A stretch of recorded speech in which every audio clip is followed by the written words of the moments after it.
Well,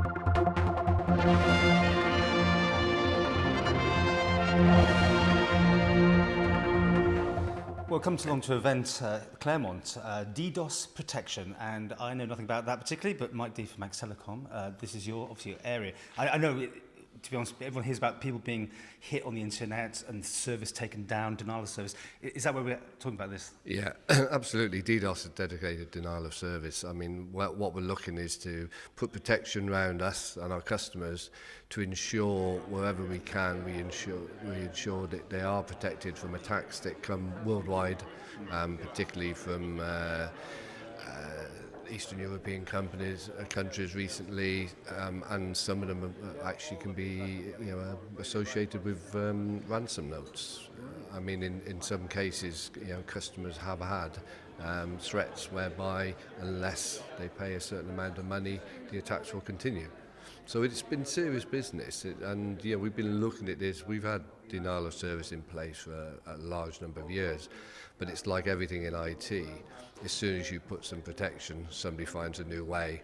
So it's very important that you're forever refreshing and getting the most up-to-date protection you can. We've all heard recently about people getting... I mean, I think Manx.net was also hit, wasn't it? And you got Old Bank and other people that had all sorts of funny emails going out as purporting to be from them. Is that also tied in with this sort of thing? It's a similar sort of thing. It's not quite the same. Generally, denial of service is where somebody from external will get into your networks and attempt to bring them down completely.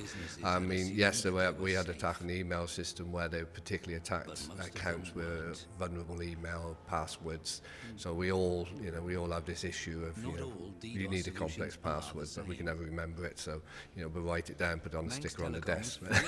That's the old style, but they're getting more and more sophisticated. It used to be very much swamping your network with lots and lots of transactions, but there are various types of attacks now where they just change the way they do it. But it's all designed either to bring a network down or to access data within somebody's network that they can use to sell on or threaten to sell on, and it's serious business.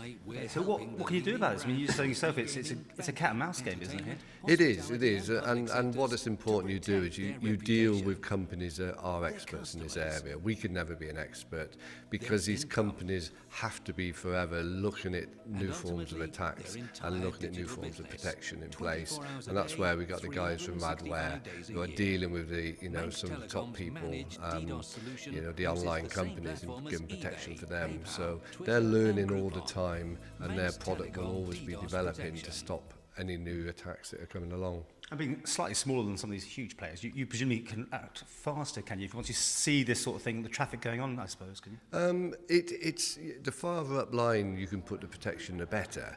But there's also a case of learning. The danger is what you try to do in these instances is to keep away the illegitimate traffic that's trying to swamp your network, but still ensuring that they're legitimate. So there's a lot of learning that the software has to do about what is normal for your network, what is normal type of traffic, and in order to, when you see something that's abnormal, to make sure it's stopped as soon as possible before it becomes an issue. So this will just be an ongoing thing, though, won't it? It will, and it's going to be more and more important.